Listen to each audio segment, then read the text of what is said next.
என் காதல் மோகினி. இந்த கலை ஊருக்கு தெரிஞ்சுக்கிட்டேன்.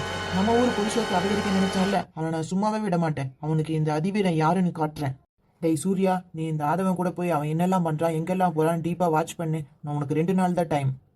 அவன் கவர்மெண்ட் ஆஃபீஸருங்கிறதுனால கண்டிப்பா போலீஸ் நம்மளை தேடும். சம்பவத்தை பண்ணி முடிச்ச உடனே நம்ம கேரளாவுக்கு எஸ்கேப் ஆகிறோம். சம்பவத்தன்னைக்கு நம்ம கேரளாவில் இருந்த மாதிரி ரெக்கார்டை கிரியேட் பண்றோம். அதுக்கப்புறம் தான் நம்ம மதுரைக்கு போறோம். இதை பத்தி அம்மா கிட்ட யாருமே மூச்சு விடக்கூடாது. சரியா சூர்யா? சரிண்ணா, நீங்கள் சொல்கிற மாதிரியே செஞ்சுருவோம்.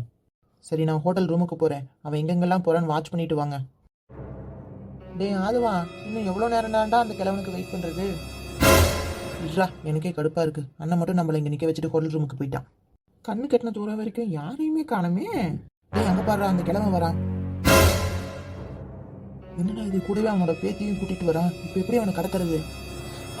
இப்பயே கண்ணு கட்டுதே மக்கா. எப்படி இதை நான் போய் அண்ணன் கிட்ட சொல்றது? ரொம்ப ஆச்சரியமா போயிருமே. உனக்கு அசிங்கமா போகுங்கிறதுக்காக பிள்ளை முன்னாடியா அவங்க தாத்தனை கடத்த முடியும்? வா போவோம், போய் அண்ணங்கிட்ட போய் சொல்லுவோம். அதுக்கப்புறம் என்ன பண்ணலாம் அப்படின்னு பார்ப்போம்.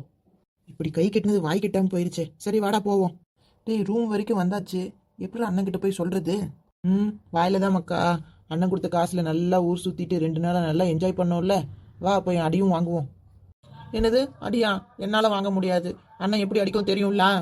இதுக்கு முன்னாடி அடி வாங்கின உனக்கு தான்ல தெரியும். வா போவோம், அப்புறம் எதா இருந்தாலும் பேசிக்கலாம். என்னல 2 நாள் ஆளையே காணோம். அந்த கிழவனை பிடிச்சிங்களா இல்லையா? அது வந்துண்ணே, அந்த கிழமை அவரோட பேத்தியோடயே எப்போ பாரு இருக்காருண்ணே. அதனால தான் எங்களால் கடத்த முடியாமல் போயிடுச்சு. உங்களுக்கு 2 நாள் இல்லை, 2 வருஷம் கொடுத்தாலும் நீங்கள் கடத்த மாட்டீங்கடே. எதுக்கும் உருப்படி இல்லை. கொஞ்சம் பின்னாடி பாருங்க. எப்படிண்ணே 2 நாளாக நீ ரூம்குள்ளேயே தானே இருந்த? இந்த ஆளை எப்படி கடத்த முடிஞ்சு உன்னால மட்டும்? உங்களுக்கு கஷ்டம் கொடுக்கக்கூடாதுன்னு அவனே கையை காலை கட்டிட்டு வாயில் பேண்டேஜை போட்டுட்டு வந்து உட்காந்துக்கிட்டான். போதுமா?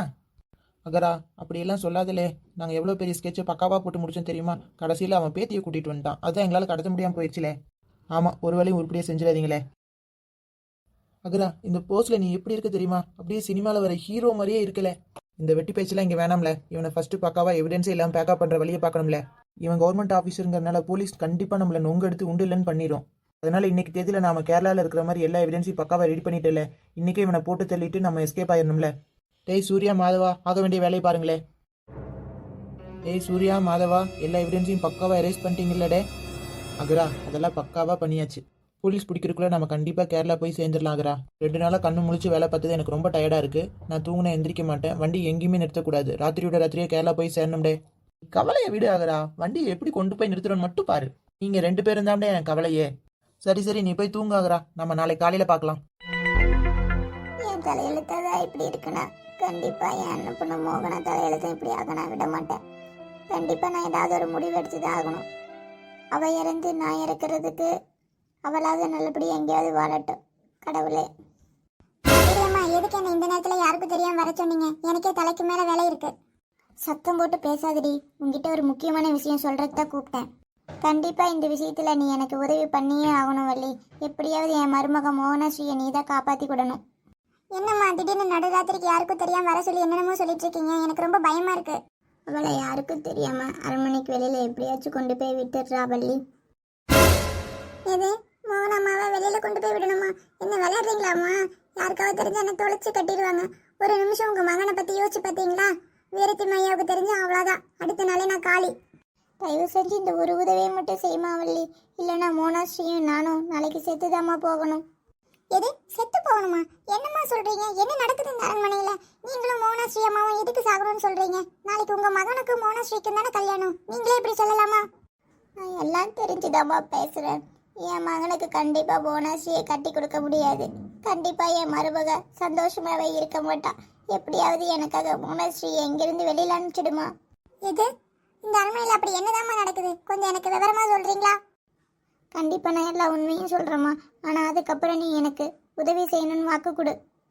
சரிம்மா, எப்படியாவது என் உயிரை கொடுத்தாது மோனாஸ்ரீ இந்த அரண்மனையை விட்டு வெளியில் அனுப்பிடுறேம்மா. இந்த அரண்மனைக்கு சொந்தக்காரர் என் அப்பா ராஜேந்திரன். அவருக்கு மொத்தம் 3 பிள்ளைங்க. முதல்ல இருந்தது நான், 2வது விஜயேந்திரன், 3வது என் தங்க விமலா. எனக்கு முதல்ல என்னோட சொந்த தாய் மாமா செந்தாமரையை கல்யாணம் பண்ணி வச்சாங்க. எங்களுக்கு பிறந்தவன் தான் வீரத்திம்மன். அதுக்கப்புறம் விஜயேந்திரனுக்கு சுபத்ரான்னு ஒரு பொண்ணை கல்யாணம் பண்ணி வச்சாங்க. அவங்களுக்கு பிறந்தவ தான் மோனாஸ்ரீ. அதுக்கப்புறம் அவங்களுக்கு ஆண் வாரிசே இல்லை. கடைசியாக பிறந்த எங்கள் தங்க விமலாவுக்கு ரணதீரன்றவங்கள கல்யாணம் பண்ணி வச்சாங்க. அதுக்கப்புறம் தான் பிரச்சனையே ஆரம்பமாச்சு. திடீர்னு ஒரு நாள் என் தம்பியும் தம்பி மனைவியும் இறந்துட்டாங்க. அதுக்கப்புறம் மோனாஸ்ரீயை நான் தான் தூக்கி வளர்த்தேன். அவளுக்கு அப்போ 10 வயசு. அதுக்கப்புறம் ஒரு நாள் என்னாச்சுன்னே தெரியல, விமலாவும் அவளோட கணவர் ரணதீரனும் மாயமாக மறைஞ்சிட்டாங்க. எங்கே போனாங்க ஏதானாங்க எந்த தகவலுமே இல்லை. அதுக்கப்புறம் தான் இந்த அரண்மனையில் பிரச்சனைகள் ஒன்றா ஆரம்பமாச்சு.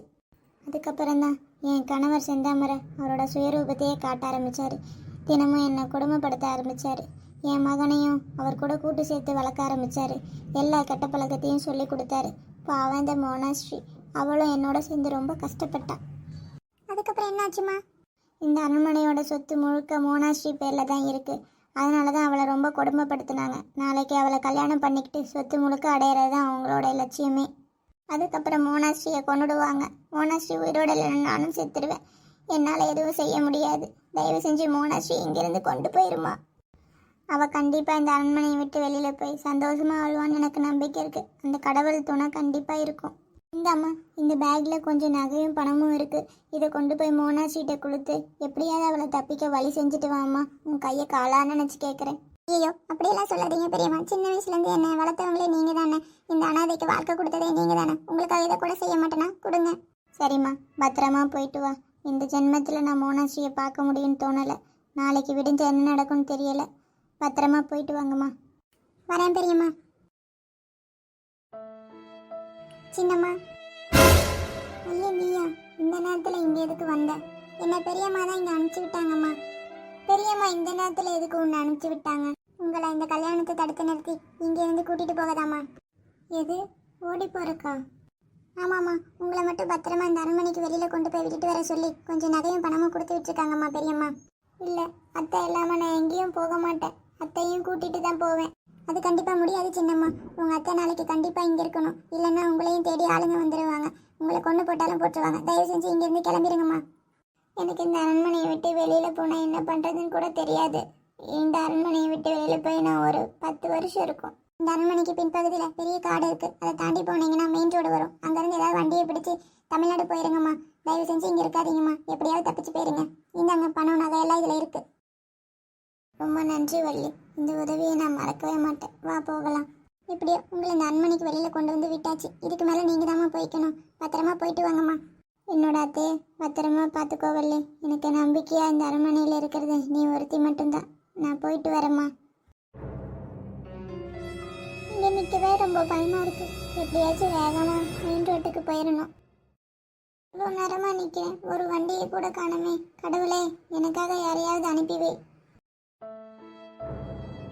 அங்க ஒரு கார் தூரத்துல வருது. எப்படியாவது நிறுத்திடணும். ஏய் அதுவா, தூரத்தில் அங்கே பாடுறா, ரோட்டோரத்தில் ஒரு பொண்ணு நிற்கிது. பார்க்க எவ்வளோ அழகா இருக்கு பாடுறா. ஆமாடா, இந்த இடத்துல வண்டியை நிறுத்து. ஏதோ ஹெல்ப் கேட்குதுன்னு நினைக்கிறேன்.